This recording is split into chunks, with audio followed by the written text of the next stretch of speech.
First, you have some time to look at questions 1 to 4 on page 2.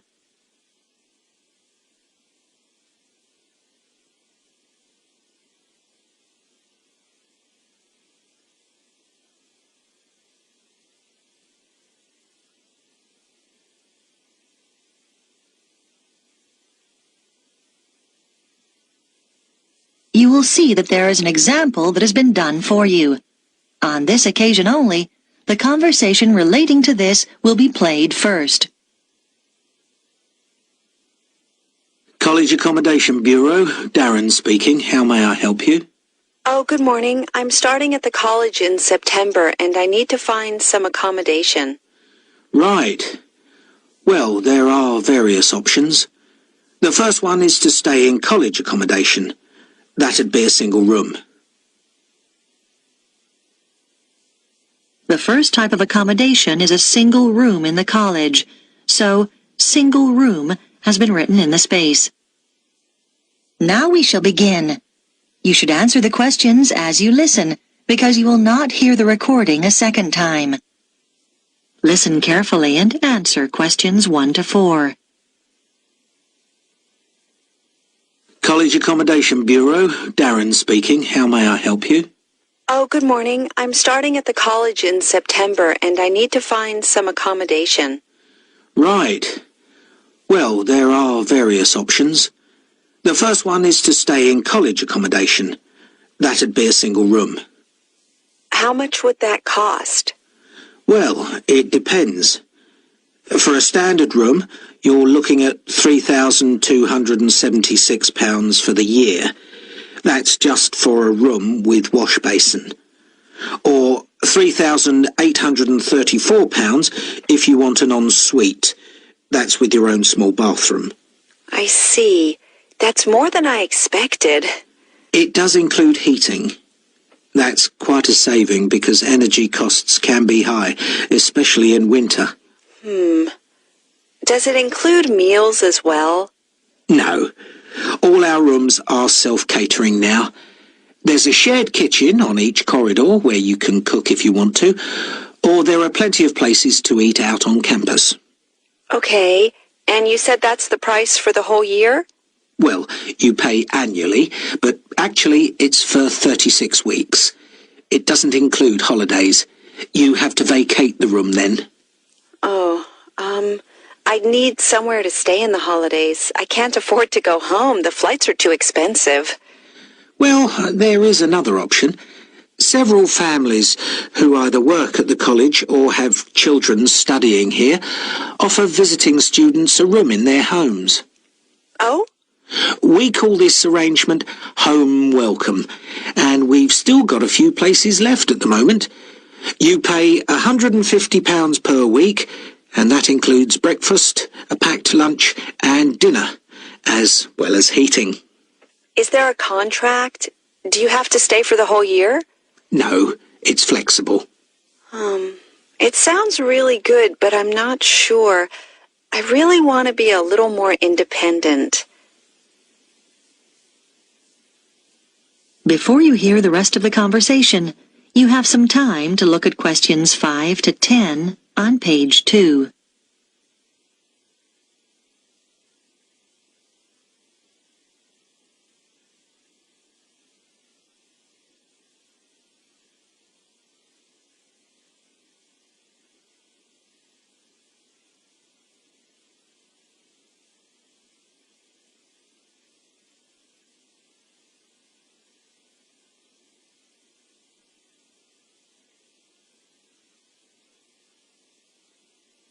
Now listen and answer questions 5 to 10. What about finding somewhere to live off campus? Yes, you can rent a property in town privately. You might want to rent a room in a shared house. You'd have a room of your own and share the kitchen and bathroom with other students. What about if I don't want to share? You can get what we call a studio. They're often quite small, but they'll have everything you need. Right. How much would those two options cost? Well, prices vary depending on which part of town the property's in. Generally speaking, the cheapest is around £275 a month for each student. Oh, that's not too bad. Yes, but it can also be as high as £490, and then you'll have to pay all your other bills.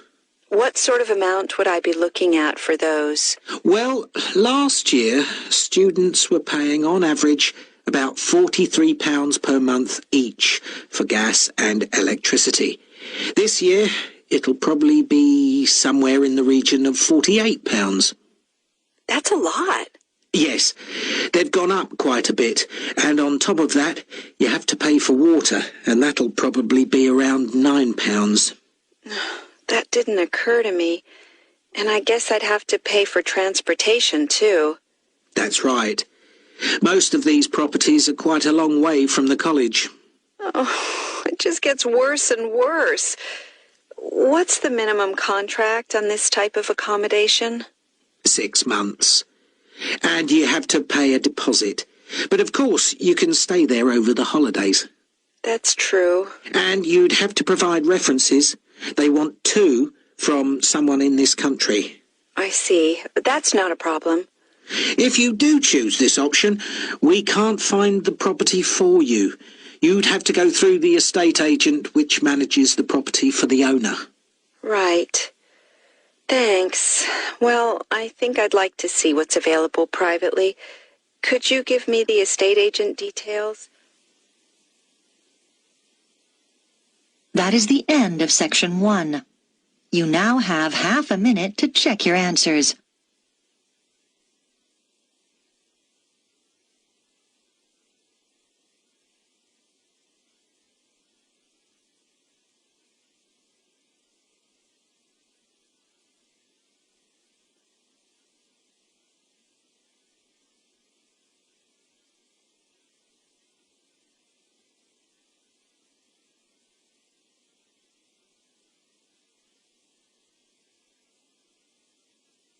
Now turn to section 2 on page 3.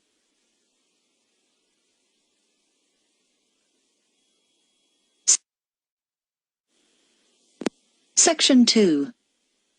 You will hear an audio guide introducing visitors to a museum. First, you have some time to look at questions 11 to 15 on page 3.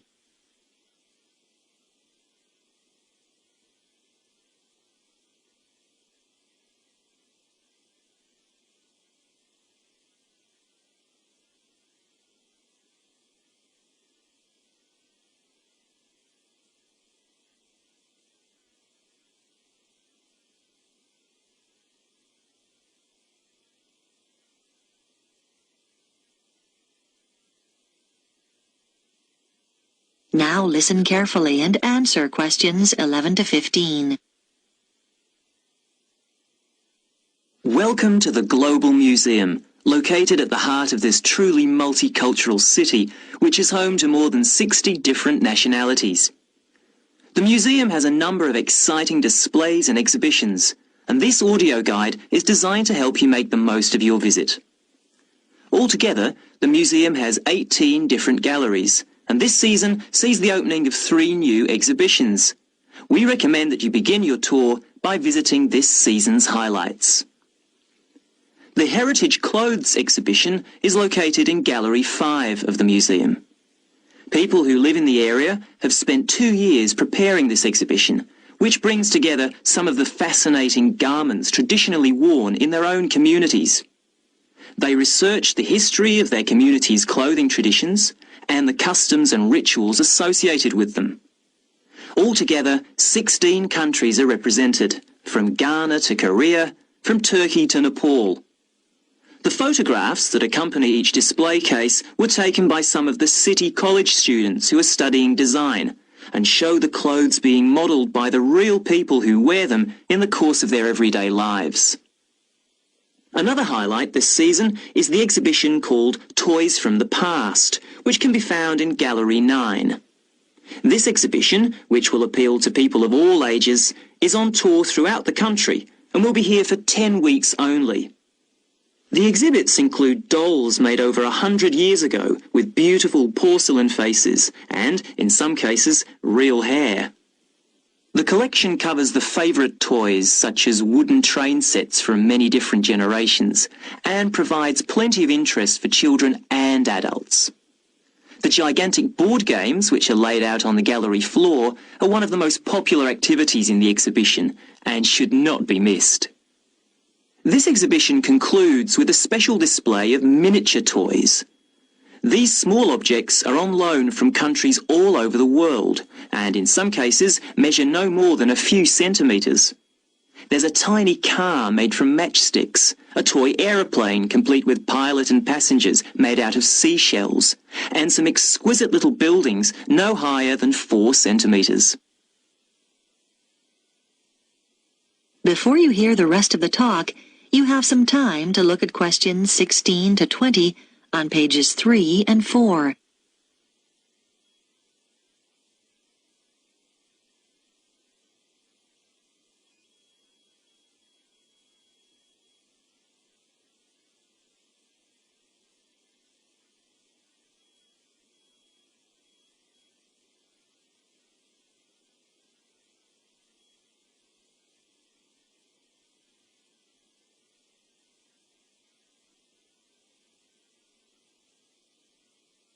Now listen and answer questions 16 to 20. The final gallery highlight of the season is the Biscuit Gallery at number 15. Many years ago, this city was famous for its biscuits, although today the factory no longer exists. Did you know, for example, that before biscuits were packed in paper or cardboard boxes, biscuit tins were fashion items? The factory made tins, round, square, triangular, hexagonal, for a whole range of different occasions, to celebrate national events, festivals, famous faces and so on. One fascinating display deals with people's favourite biscuits. There are sweet biscuits and savoury ones, biscuits filled with jam and biscuits filled with currants, biscuits with pink, yellow and white sugar icing, or coloured sugar flowers. When the factory finally closed, it announced that people's favourite biscuit was not, as you might expect, a chocolate biscuit or one filled with jam and cream, but a plain, savoury one which was eaten with cheese. When you get to the end of the exhibition, there's an entertaining hands-on activity to fill your own biscuit tin. All the biscuits ever produced by the company are piled up on a table along with various tins. The biscuits are made out of thin pieces of wood, but the weight, colours and shapes replicate the original biscuits. Your job is to fill a tin with biscuits so that when the lid is taken off, they sit there as neatly as they did when the job was done by machine. It's not as easy as it looks. If you would like to buy a memento of your visit, there is a museum gift shop selling postcards, souvenirs and handmade pottery next to the information desk on the ground floor. And finally, if you don't want to carry your coats and bags around with you during your visit, please make use of the free lockers provided by the museum. Enjoy your visit. That is the end of section 2. You now have half a minute to check your answers.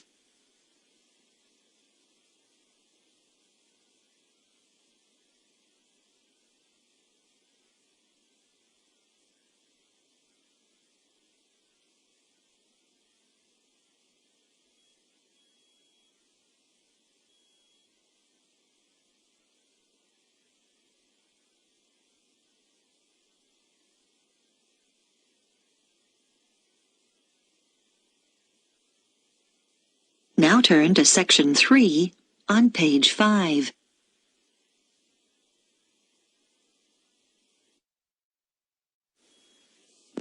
Section 3. You will hear a discussion between a student called Helen and her tutor about an assignment that Helen is working on. First, you have some time to look at questions 21 to 24 on page 5.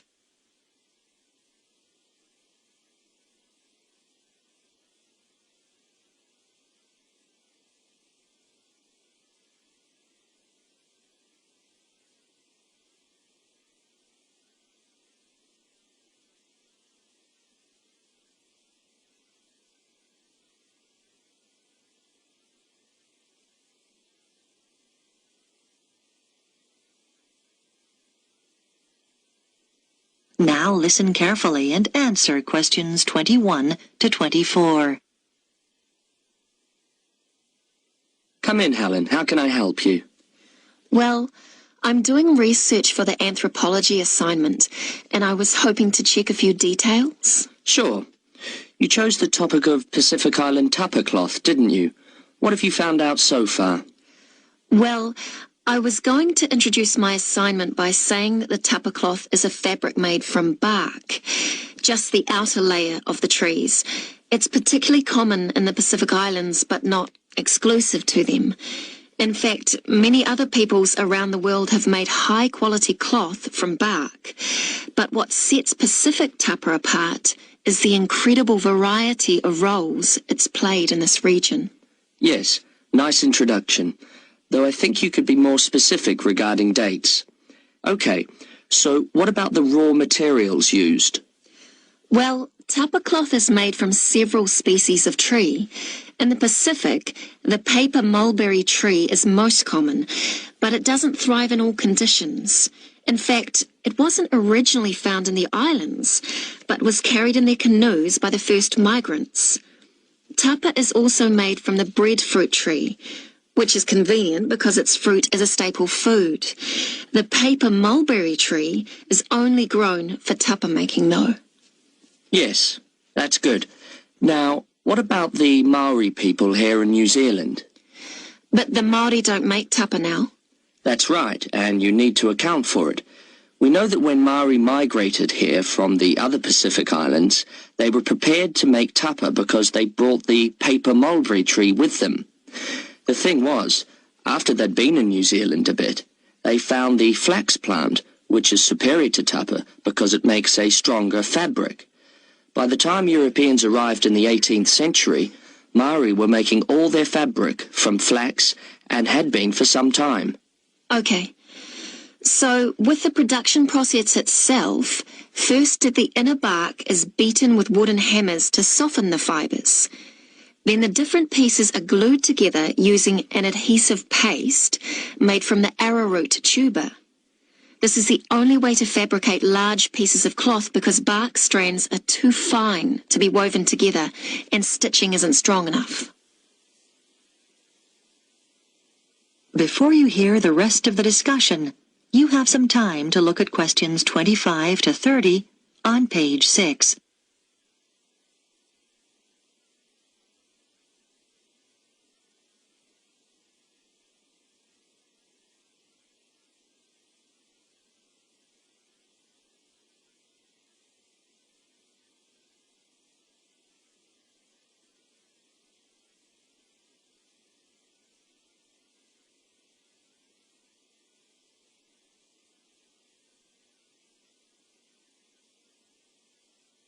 Now listen and answer questions 25 to 30.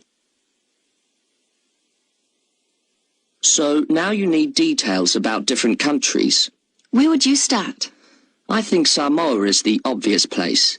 It's famous for its very fine cloth called siapo, which is hand-painted with representations of the ancestors.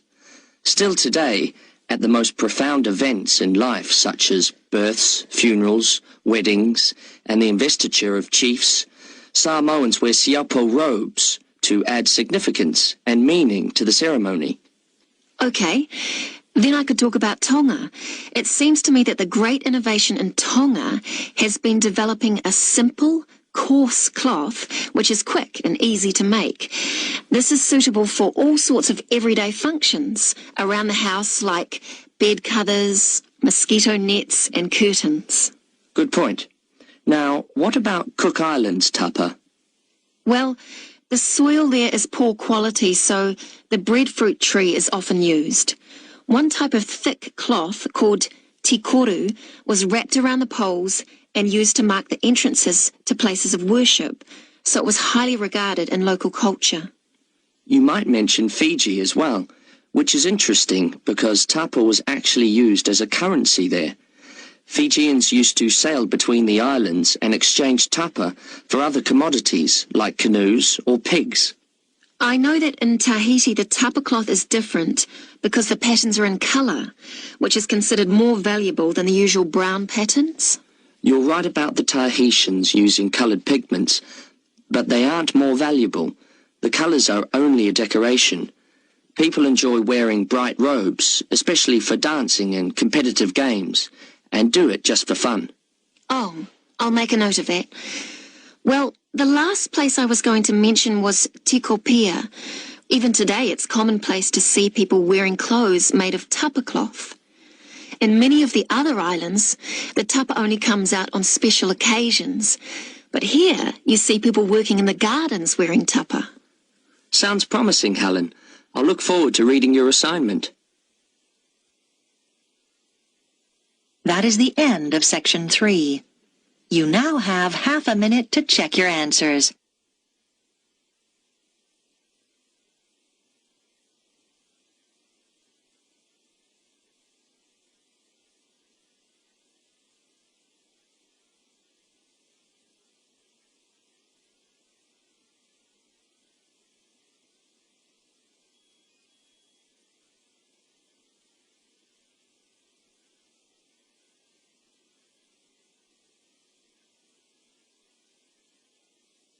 Now turn to section 4 on page 7.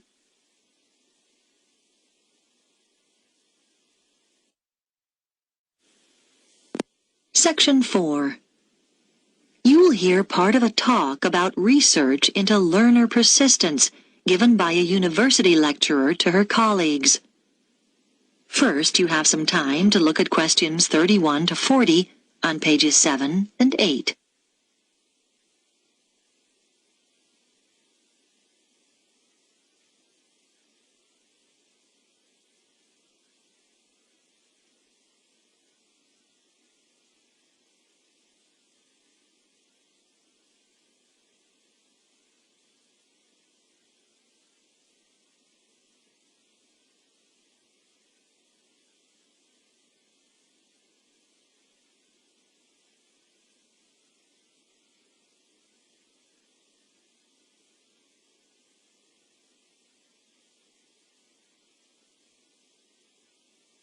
Now listen carefully and answer questions 31 to 40. My talk is about a research study I did over a period of 5 years on learner persistence, why some people stick at academic study better than others. As teachers, you will know that there is a tremendous variation in the learner's response to certain things. For example, a short period of illness might completely destabilize some students and cause them to give up their degree studies. Other learners might overcome tremendous difficulties to stay the course. I am particularly interested in this second group, who are the ones with learner persistence. What I decided to do was design a research study using a sample of my university's third-year undergraduate students, 295 in all, who obviously had already stayed the course pretty well. The sample was drawn from a range of ages, but there was deliberately a significant number of mature students, and all respondents were living at home in the local region. I wanted to have this element of consistency, not having some coming from outside the area and living in university accommodation. It should be noted, though, that there was significant variation in home background to reflect the variation in our student population. I designed questionnaires which were devised to elicit what their concerns had been as they started the course, and what had sustained them throughout the 3 years. Findings from the first section indicated that their worries when they started varied from financial concerns, though this had not been as strong as I expected, to career prospects. But mature students with children tended to emphasize uncertainties about their relationship with them.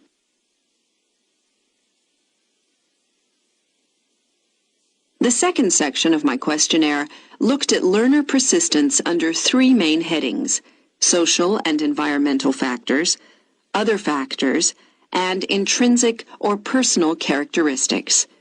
I identified 3 levels of importance for each of these.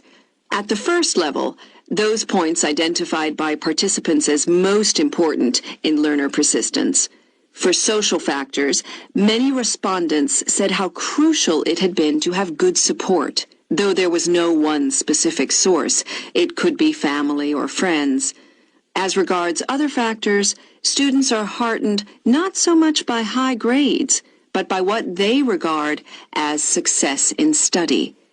And for personal characteristics, many respondents reported that they took pleasure in challenge, and that this was regarded as very significant. At the second level of importance, in the first category, a sizable percentage talked about the fact that they had enjoyed themselves in school as an important social factor. In the second column, other factors, a number of people said that what was of most importance was decent health. This had a fairly strong influence on their persistence in their studies. And then, under the heading of personal characteristics, there were quite a large percentage of respondents who mentioned they felt it was important to have lots of interests in their everyday lives. This gave them a depth and sense of perspective, which less persistent learners might lack.